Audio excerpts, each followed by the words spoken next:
They say that history is the greatest of all teachers, and that tales of past deeds define who we are in the present, and what we shall be in the future.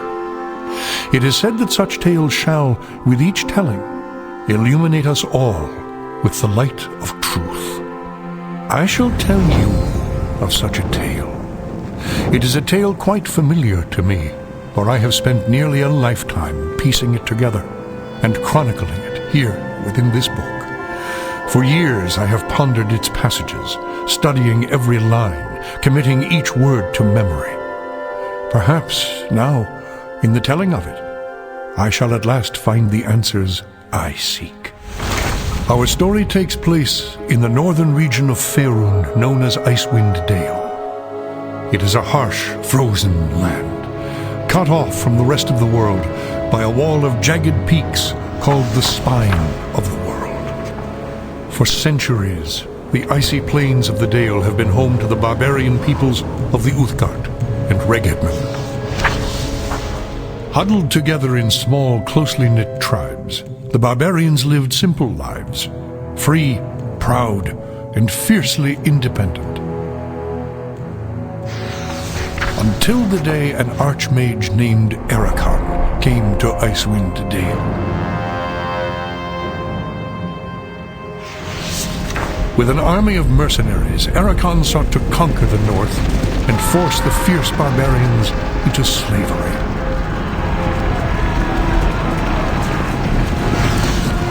Long weeks of battle followed, and the scattered barbarian tribes suffered terrible losses. Defeat seemed inevitable. In their darkest hour, a barbarian shaman named Jared came forth and demanded a council between all the remaining tribes of the north. A respected warrior, Jared persuaded the council to put aside their differences and unite against Erakan. Strengthened by a new sense of purpose, the barbarians rallied behind their new leader. The combined might of the Northmen proved more than a match for Erakan, who had counted on the division of the tribes.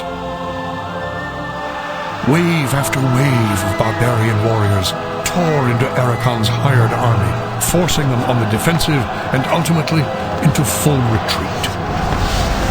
As his army crumbled around him, Erakan had time for one last desperate act before his enemies descended upon him. Drawing upon his remaining power, the Archmage breached the planar boundaries, tearing open a portal to the lower planes. The foolish Archmage's cries of victory immediately turned to shrieks of terror as the hideous and twisted shapes of demonkind materialized from the portal and poured onto the battlefield. The sudden appearance of the demons drove the combatants, barbarian and mercenary alike, to turn to meet the new threat side by side. The remaining warriors bravely charged the portal to drive the hellspawn back, and were slaughtered by the hundreds.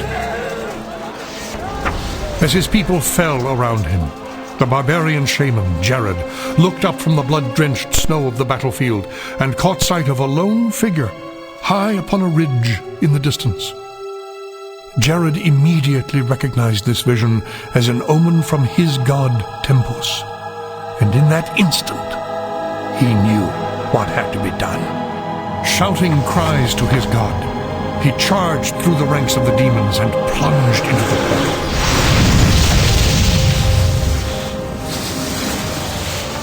As Jared's blood fused with the energies of the portal, an explosion of white light engulfed the battlefield. When the light subsided, the demons were gone, and the portal was closed. In its place hovered a disk of solid stone. Frozen within the center of the disk was Jared's body, locked in his final moment of agony, in his final moment of triumph for all eternity. But that is not the end of our tale. It is but the beginning.